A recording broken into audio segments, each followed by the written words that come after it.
This talk is going to present robotics and what robotic systems can and can't do. First of all, we'll ask ourselves the question, what is a robot? And a robot can be seen as an integrated collection of sensors and actuators. Now, sensors can be things such as an arm with a gripper that can allow the robot to pick up stuff and grab things, or it can be a pair of wheels, something that allows the robot to move around inside an environment. Oops. A robot can also be a self-contained system, such as a 3D printer that forms its own device with some complex internal capability. In terms of sensors, they can range widely as well. Cameras are a very common sensor. They can be single or they can be stereo, allowing us obviously to see the environment, or to, if we have stereo, perceive depth and distance to objects. Another popular sensor is the Microsoft Kinect that scans a volume of space in front of the sensor and tells us again distance to different shapes in the environment. In addition to the more common sensors, we have more strange sensors, such as, for example, robot skin here, that can allow the robot to feel whether it's being touched on the hand, like you have here, or on the arms, or anywhere really. Other common sensors as well are just joint sensors or wheel encoders that can tell us how far a wheel has spun, or what pose a robot is in terms of telling us what angles the different joints are at the moment.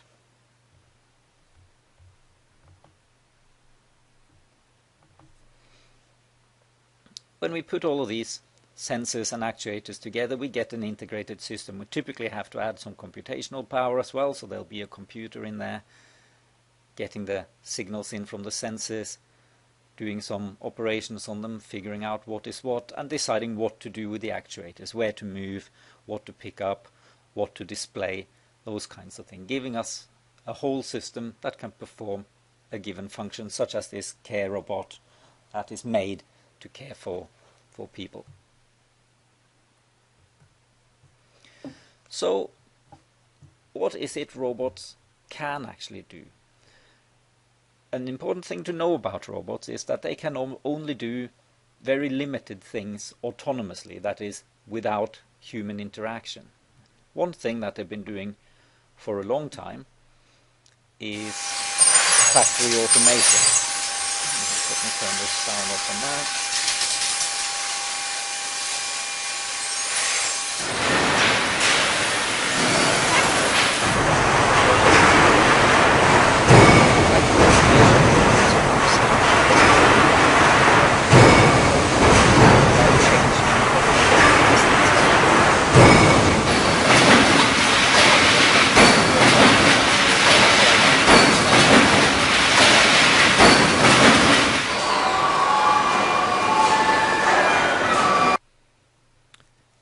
Robots are also capable, to some extent, of performing in unpredictable environments, such as people's homes.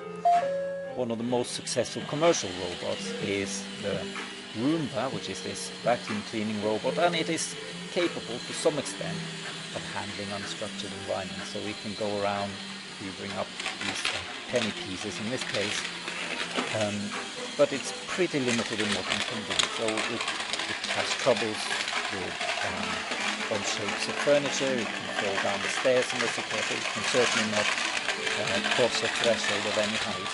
So even though it can operate in relatively unstructured environments, it cannot really do a lot. And robots in general cannot really do a lot in this direction.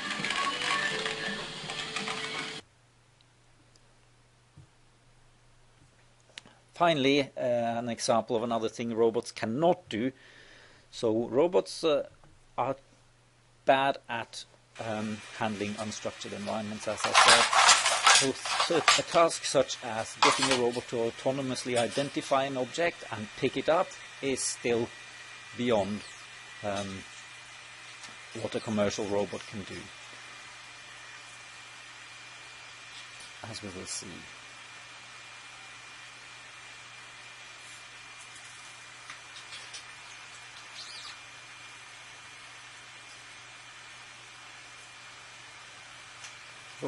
So, handling arbitrary objects is still too complex for robots to do on their own.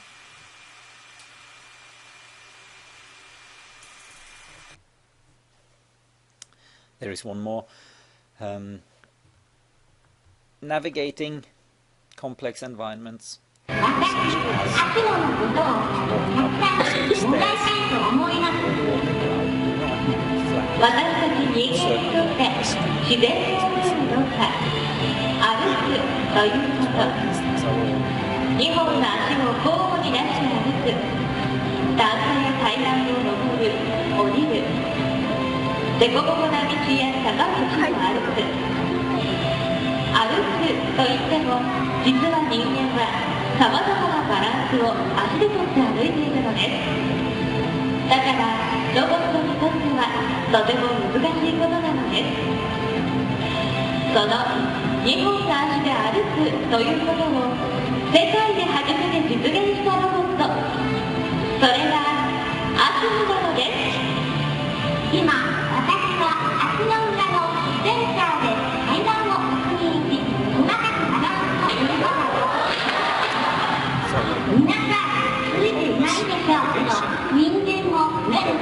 Now, in spite of these limitations, robots have been very successfully applied to certain problems. We all know about the Mars rover, which is depicted here, and how it has successfully navigated the surface of Mars for a long time. So how have we done that? We've done that, well, we've overcome what we call the autonomy gap, the fact that we want to use robots for things. Well, they are not clever enough to do it autonomously. So the technology we have used to overcome that is teleoperation, where humans control the robots from afar. So the Mars rover is controlled from Earth by people telling it where to go, how to turn, and how to move. And this allows us to apply robots in environments that are far away. We talk about the 3Ds, environments that are dirty, dangerous, or dull, and take the benefit that we can get from autonomous systems while overcoming the autonomy gap. Other very well-known examples are the PackBot from the US military that they use to identify improvised explosive devices. This is another robot where you can see the camera, and it's teleoperated by a soldier going to do clearly very dangerous tasks, and there are a lot of these in operation. The same goes with military drones. They are also teleoperated devices. So teleoperation allows us to apply robots in areas where they cannot be applied autonomously. So the final example of that is telepresence robots. By having a robot in a remote environment, we can take advantage of its sensors and actuators, and that is what these telepresence robots are doing. So here is a doctor able to perform a function within a hospital, even though he is located somewhere very different in the world.